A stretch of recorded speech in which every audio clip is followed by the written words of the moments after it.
Merci, bonjour à toutes et tous. Donc effectivement, on va maintenant partir du côté du Burkina Faso, où donc j'ai choisi dans le cadre de cette journée d'études autour des cabanes et des habitations de fortune de vous parler de l'habitat et de l'habiter dans les camps miniers dédiés à l'extraction artisanale de l'or dans le sud-ouest, donc burkinabé.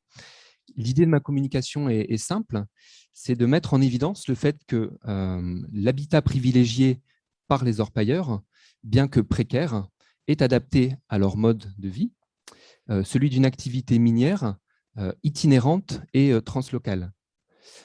C'est également de voir en quoi leur habitat reflète un habité correspondant à une économie morale de la mine qui cherche à s'insérer et à se ménager une place dans un contexte politique marqué par de fortes incertitudes. Alors, quelques éléments rapides, d'abord pour vous situer la nature et l'ampleur du phénomène de l'orpaillage au Burkina, à travers déjà une première carte sur laquelle on voit un petit peu les sites d'orpaillage qui sont disséminés donc, à l'échelle du pays.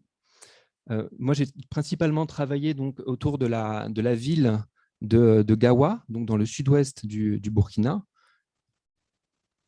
Et voici donc une autre carte où on voit apparaître notamment donc la ville de le petit bourg je dirais d'environ 10 000 habitants donc de Kamti, autour duquel donc on va trouver un certain nombre de sites d'orpaillage sur lesquels j'ai mené l'essentiel donc de mon travail ethnographique.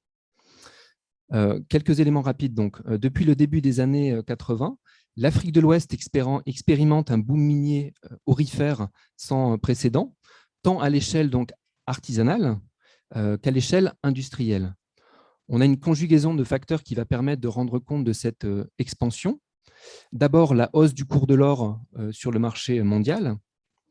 Deuxièmement, la nécessité de revenus alternatifs pour faire face à un manque de débouchés économiques.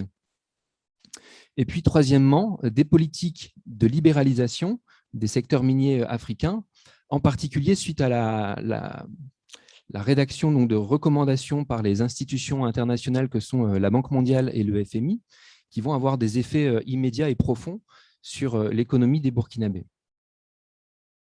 Donc, j'ai commencé à mener des recherches ethnographiques dans la région à partir de 2006, d'abord dans le cadre d'un master, et puis j'ai poursuivi dans le cadre d'une thèse. Et pour ce travail de terrain, j'ai suivi et observé au quotidien, pendant plusieurs mois, des équipes de chercheurs d'or. Donc, j'ai séjourné sur différents sites d'orpaillage. Je me suis entretenu avec les communautés d'orpailleurs, mais également avec l'ensemble des acteurs qui, à un titre ou un autre, sont concernés par le déploiement donc, des activités extractives. Donc, on peut citer pêle-mêle les autorités administratives centrales et locales, les groupes autochtones lobby et leurs responsables coutumiers, les compagnies minières internationales et leurs représentants. Dans le sud-ouest, les premiers groupes de chercheurs d'or ont commencé à migrer localement pour y exploiter donc les gisements aurifères au tout début des années 2000. En quelques années, ce sont donc des milliers d'orpailleurs avec l'ensemble des prestataires de services qui les accompagnent, qui sont principalement originaires donc, du plateau Mossi, mais également donc, de pays voisins. On peut citer le Bénin, la Côte d'Ivoire, le Ghana, le Mali, qui vont donc implanter des sites d'extraction partout où cela est possible dans la région. Tout en étant moins dynamique, ce mouvement continue de se poursuivre à l'heure actuelle. Particulièrement éphémères, certains de ces espaces de vie, qui sont donc des points chauds de changement économique et social, vont disparaître aussi vite qu'ils sont apparus, c'est-à-dire parfois juste en quelques semaines. D'autres camps miniers, parce que les conditions géologiques d'une part et politiques d'autre part y sont réunies, c'est-à-dire que les filons sont profonds et durables, ce qui va permettre une exploitation dans le temps, et politique donc parce qu'un terrain d'entente a pu être trouvé avec les groupes autochtones, mais également avec l'État burkinabé, les compagnies minières, etc., pour une installation à moyen terme. Et donc, lorsque ces conditions sont réunies, les camps miniers se stabilisent et se pérennisent dans le temps. Et donc, certains sites aurifères existent depuis 15 à 20 ans maintenant. Cette appropriation donc, des ressources aurifères et l'occupation des territoires donc, qui sont adjacents reste néanmoins précaire. Elle est particulièrement dépendante donc, des relations que les communautés minières entretiennent avec ces différents acteurs que j'ai déjà cités, acteurs qui participent donc de la gouvernance minière.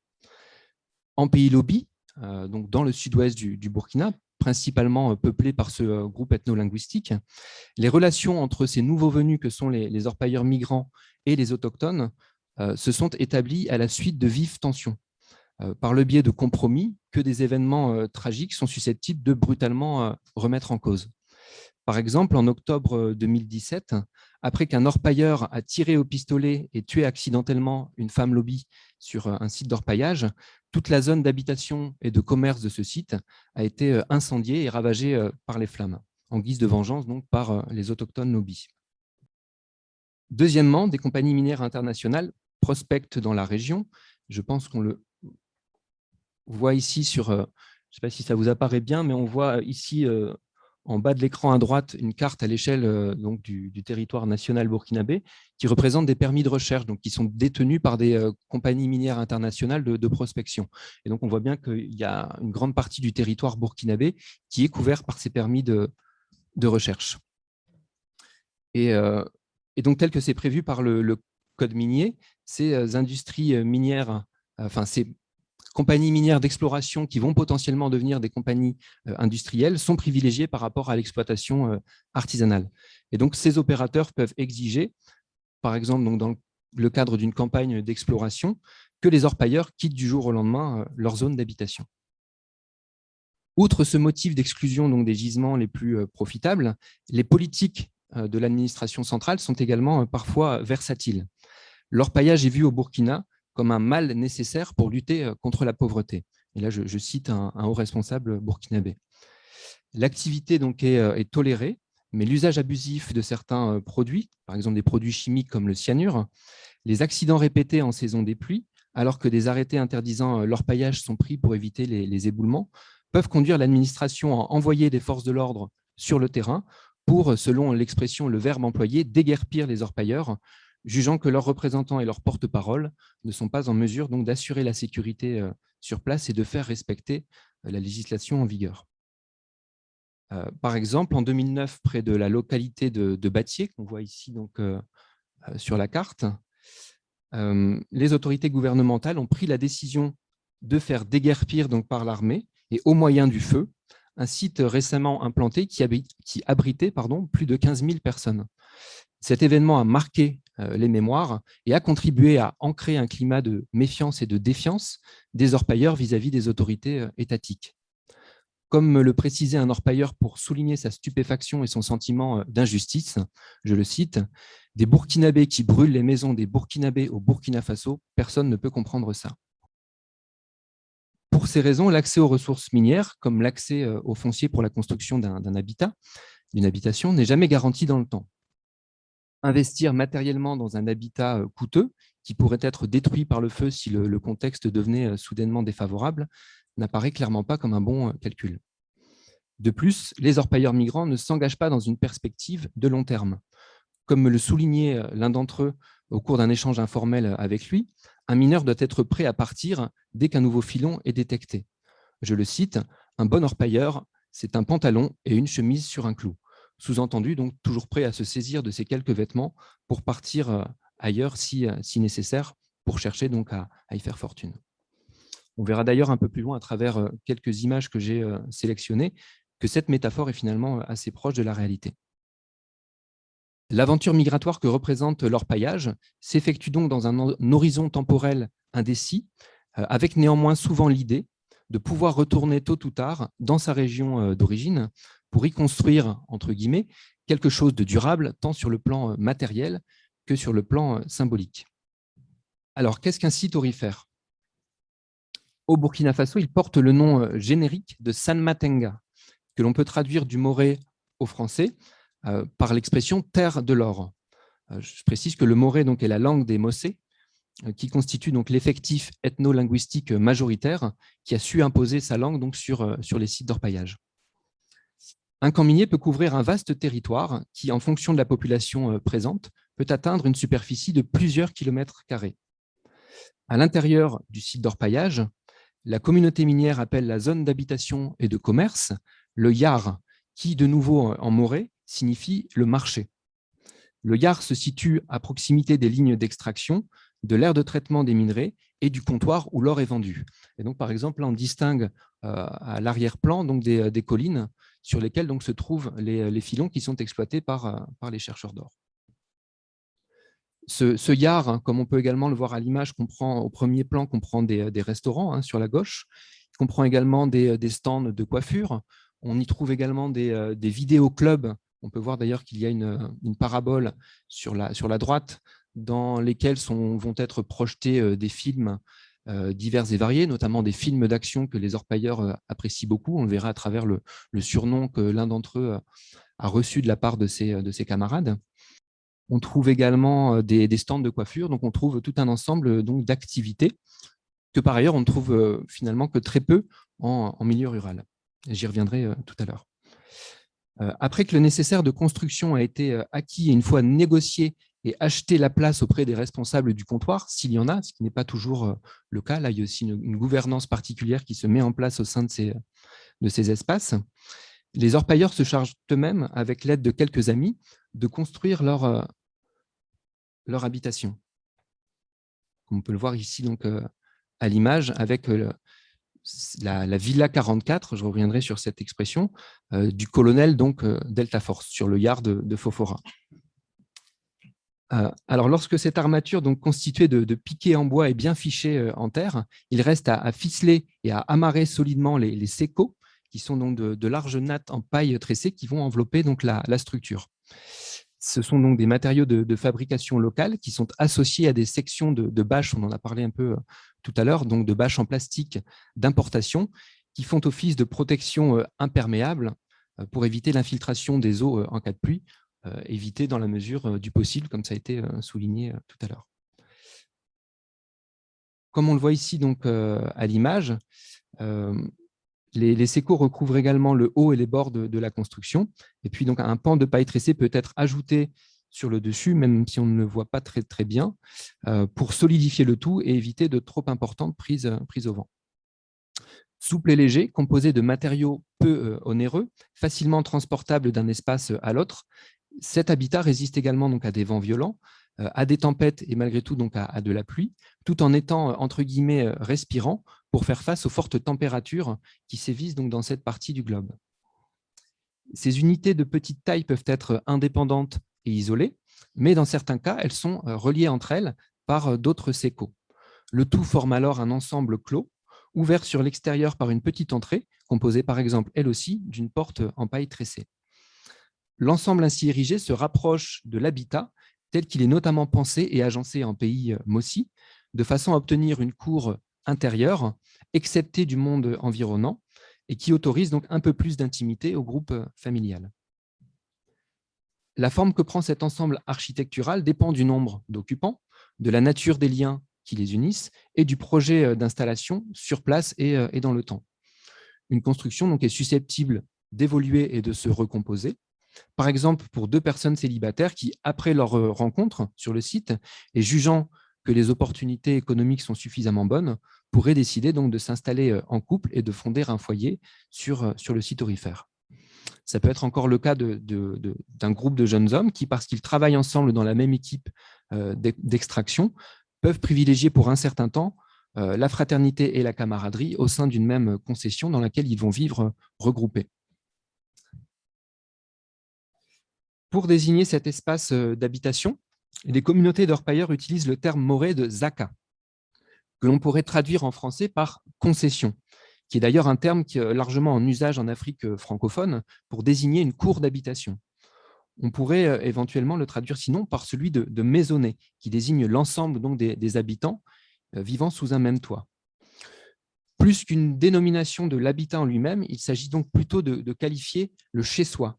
Ici, comme dans le reste du Burkina où le moré prédomine, l'une des formules de salutation quotidienne pose d'ailleurs la question suivante, Zakramba, qui veut dire en français et les gens de la maisonnée. Sous-entendu, donc, comment vont-ils?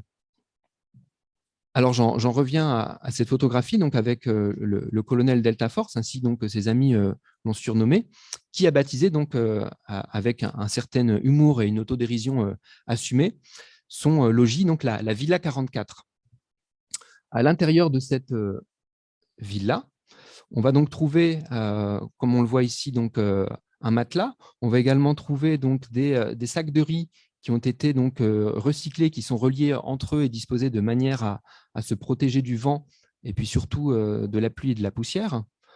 On a le sol qui va être recouvert de nattes en plastique qui font office d'isolant et qui permettent de contenir tant bien que mal les particules d'une terre qui est généralement particulièrement sèche. Au premier plan, on distingue également un antivol à clé en violet qui permet donc de sécuriser l'entrée et de se prémunir contre toute visite importune. Et puis, si on pousse un petit peu plus encore la description donc, de l'intérieur de la villa 44, on voit un certain nombre d'objets, notamment donc, vestimentaires. On voit des paires de chaussures. Les orpailleurs aiment beaucoup avoir de belles paires de baskets. On voit également donc, ces quelques vêtements qui sont disposés à l'intérieur. En anthropologie, de nombreuses recherches sur le Burkina Faso ont rendu compte de la façon dont les groupes ethno-linguistiques procèdent pour rendre un espace habitable. D'importants travaux ont par exemple cherché à établir un lien entre construction de l'habitation et représentation du monde. On a par exemple des travaux classiques de Michel Cartry ou d'Anuta Liberski-Baniou autour de la socialisation de l'espace à partir notamment du modèle de l'opposition entre village et brousse, qui peuvent être donc de bons exemples de telles démarches en anthropologie. Des études célèbres d'habitats traditionnels de populations ouest-africaines parcourent ainsi la littérature ethnologique. En pays Lobi, chaque village est appelé Di et dispose en son sein d'un hôtel qui est appelé le Ditil.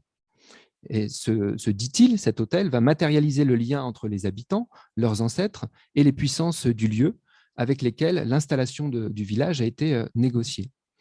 L'habitat traditionnel Lobi, appelé Soukala, a par exemple fait l'objet de travaux ethnologiques qui ont mis en exergue les représentations spécifiques de ce groupe culturel.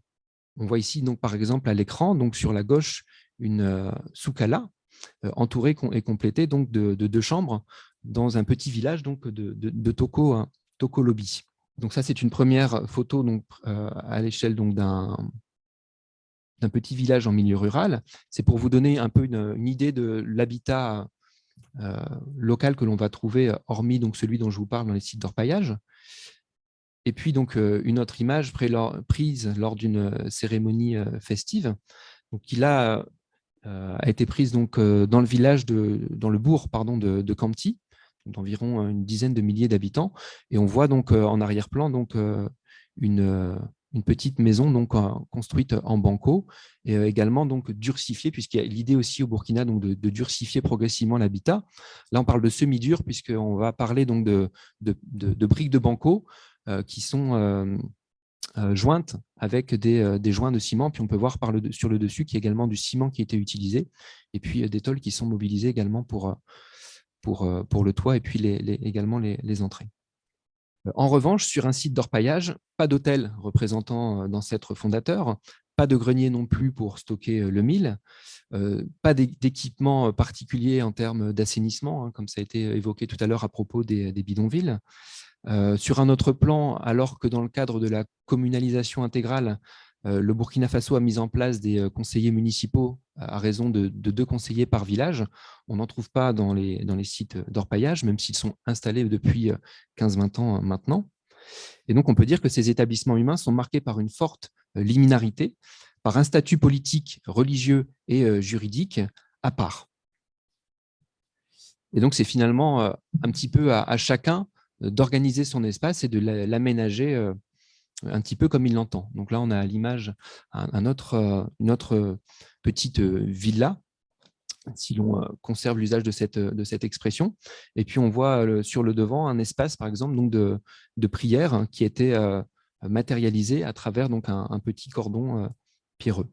Les camps miniers ne constituent pas des entités familières dans la constitution habituelle d'un espace de peuplement. Et alors que de nombreux travaux ont été consacrés à la description des frontières de l'orpaillage en Afrique de l'Ouest, peu d'auteurs se sont finalement penchés spécifiquement sur l'étude de ce thème.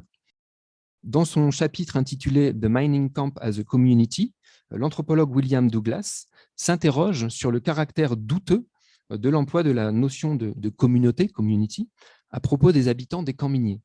Il insiste sur la méfiance des anthropologues qui ont longtemps hésité à considérer les camps miniers comme un objet d'étude pertinent, dans la mesure où le terme même de camp, entre guillemets, sous-entend le caractère éphémère, temporaire et donc instable de ces établissements humains. La formule employée par l'auteur, focus without a locus, résume parfaitement la situation de ces groupes humains vis-à-vis de leur rapport espace-temps. Les sites d'orpaillage sont à la fois quelque part et nulle part. Quelque part parce que bel et bien inscrits dans un espace physique, mais aussi donc nulle part parce que leur inscription dans des formes traditionnelles, historiques et culturelles d'habiter ne leur sont pas reconnues. En ce sens, les camps miniers ont pu être qualifiés par certains auteurs d'hétérotopies, en référence à l'emploi de cette notion par Michel Foucault, pour désigner des espaces autres où émergent de nouvelles façons de penser et de vivre, où des écarts aux normes dominantes sont observés. Et en effet, la vie sur les camps miniers fait apparaître des styles de vie, entre guillemets, donc à part. Cette marge de manœuvre, cette part indécise, est aussi un espace ouvert qui permet aux communautés minières de laisser libre cours à leur imagination en matière de symbolisation, de métaphorisation de l'univers de la mine, associé à des recompositions identitaires pour ses occupants, à l'image donc de la Villa 44 que l'on a vue tout à l'heure et du colonel Delta Force qui a élu domicile. Sur ce site d'orpaillage, on trouve également l'hôtel Silmandé, où les orpailleurs affirment que l'on vend le meilleur dégué, qui est un yaourt accompagné de céréales de petits milles, de tout le Burkina Faso. Mais hors du site d'orpaillage, l'hôtel Silmandé est plus connu comme l'un des établissements de luxe les plus prestigieux de la capitale Ouagadougou. Les orpailleurs ont ainsi capturé, pour leur remettre entre guillemets à leur sauce, un symbole de la modernité urbaine ouagalaise et de son ouverture sur le monde, puisque ces hôtels sont fréquentés principalement par de riches clients étrangers et internationaux. Cet exemple montre également que, tout en vivant à l'écart, en brousse, les orpailleurs n'ignorent pas le luxe de certains modes de vie et d'habiter, euh, que l'on trouve principalement donc, en milieu urbain. On pourra également noter à cet égard que les caractéristiques spécifiques des camps miniers en font des espaces qui échappent aux catégorisations usuelles qui permettent de penser le rural et l'urbain en Afrique de l'Ouest. Bien qu'isolés en brousse, les sites d'orpaillage sont en effet marqués par un pluralisme ethnique et religieux, un certain anonymat que l'on ne trouve pas en milieu rural, le développement accentué d'une économie de marché, la circulation intense de référents culturels globaux, par exemple à travers les films qui sont visionnés et les musiques qui sont entendues, et plus généralement donc l'exercice d'activités que l'on retrouve habituellement uniquement dans les grandes villes. Je pense notamment, par exemple, au cas de la prostitution, qui est un phénomène qui est extrêmement marquant pour les populations locales qui assistent à l'arrivée des communautés minières. Pour conclure, je voudrais d'abord souligner que dans le cadre des camps miniers, la notion d'habitation de fortune, qui dénote le caractère précaire et provisoire de l'abri bâti, prend plus que jamais son sens, puisqu'il s'agit, dans un contexte marqué par des conditions de précarité, de chercher à renverser en quelque sorte le cours des événements en saisissant au mieux les opportunités, donc de forcer son destin et donc de faire fortune. Et puis finalement, je voulais vous montrer ces trois clichés qui ont été réalisés par Michel Cross, qui est professeur en anthropologie à Lyon 2, et avec laquelle j'ai réalisé donc mon travail de thèse. Et ces images ont été prises dans un petit village Lobi de Bangbankora, à quelques encablures d'un site aurifère.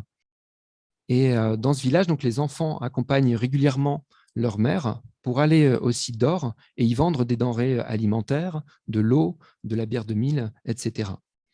Et on voit qu'ici, de retour dans leur village, et comme on peut le voir dans bien d'autres endroits du monde, les enfants se fabriquent des cabanes. Et la particularité, c'est qu'ici, tout en s'exerçant à cet art de la construction, ils imitent et reproduisent ce qu'ils ont vu faire au site d'or à partir de quelques chutes de matériaux. Ils, entre guillemets, jouent aux orpailleurs. Et cet apprentissage d'un savoir-faire en matière de construction, dès le plus jeune âge, témoigne d'une appropriation des pratiques des orpailleurs, dont on voit bien que l'habitat fait maintenant partie du paysage culturel local, notamment pour les plus jeunes générations. Et ça pose également la question de l'avenir, à plus ou moins long terme, de ces économies morales minières fragiles, de l'habitat comme de l'habité qui les caractérise. Merci de votre attention.